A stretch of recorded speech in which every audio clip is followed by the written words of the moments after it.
ओम नमः शिवाय। दोस्तों, आप सभी का एक बार फिर से कुशुस वॉइस में बहुत बहुत स्वागत है। तो आज की हमारी जो व्रत कथा है वह प्रदोष व्रत कथा है। तो चलिए इसे शुरू करते हैं। माह की त्रयोदशी तिथि के दिन प्रदोष व्रत रखा जाता है और भादो माह की त्रयोदशी 31 अगस्त 2024 शनिवार के दिन पड़ रही है।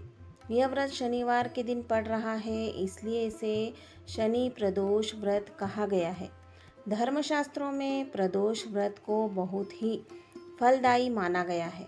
कहते हैं कि इस दिन यदि प्रदोष काल में भगवान शिव का विधि विधान से पूजन किया जाए तो जीवन में आ रहे सभी विघ्न दूर हो जाते हैं और सुख समृद्धि का आशीर्वाद प्राप्त होता है।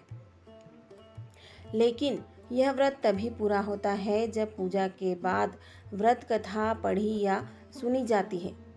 शनि प्रदोष व्रत कथा। पौराणिक कथाओं के अनुसार प्राचीन काल में एक नगर में एक विधवा ब्राह्मणी रहा करती थी। पति की मृत्यु के बाद उसके पास लालन पालन करने का कोई साधन नहीं था, इसलिए वह भिक्षा मांगकर अपना जीवन व्यतीत कर रही थी।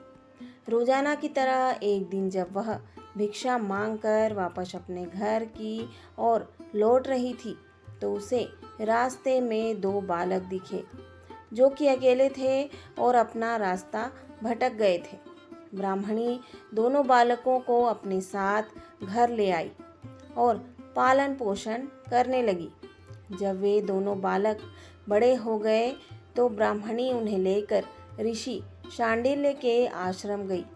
वहां जाकर ब्राह्मणी ने ऋषि शांडिल्य से अनुरोध किया कि वह अपने तपोबल से बालकों के बारे में पता लगाएं और ऋषि ने ब्राह्मणी का स्वच्छ मन देखकर उसकी बात मान ली।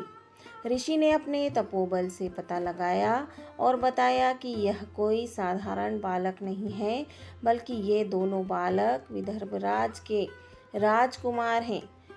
गंधर्व नरेश के आक्रमण से इनके पिता का राजपाट छिन गया है।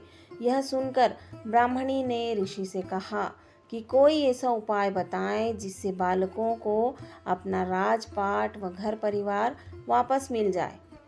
ऋषि शांडिल्य ने ब्राह्मणी और राजकुमारों को प्रदोष व्रत की महिमा बताई और यह व्रत रखने की सलाह दी। ब्राह्मणी और दोनों राजकुमारों ने विधि विधान से प्रदोष व्रत करने लगे। एक दिन बड़े राजकुमार की मुलाकात अंशुमति से हुई और दोनों एक दूसरे से प्रेम करने लगे। इसके बाद ब्राह्मणी ने अंशुमति के पिता से विवाह की बात की तो वह मान गए और दोनों का विवाह हो गया। अंशुमति भी एक राजा की पुत्री थी और उसके पिता के सहयोग से दोनों राजकुमारों ने गंधर्व पर हमला किया और उनकी जीत हुई, जिसके बाद दोनों राजकुमारों को अपना सिंहासन वापस मिल गया और गरीब ब्राह्मणी को भी एक खास स्थान दिया गया, जिससे उनके सारे दुख खत्म हो गए। राजपाट वापस मिलने का कारण प्रदोष व्रत था, जिससे उन्हें संपत्ति मिली और जीवन में खुशहाली आई। दोस्तों, अगर वीडियो पसंद आए तो वीडियो को लाइक शेयर ज़रूर करिए और चैनल को सब्सक्राइब करना मत भूलिए। दोस्तों, वीडियो देखने के लिए आपका बहुत बहुत धन्यवाद।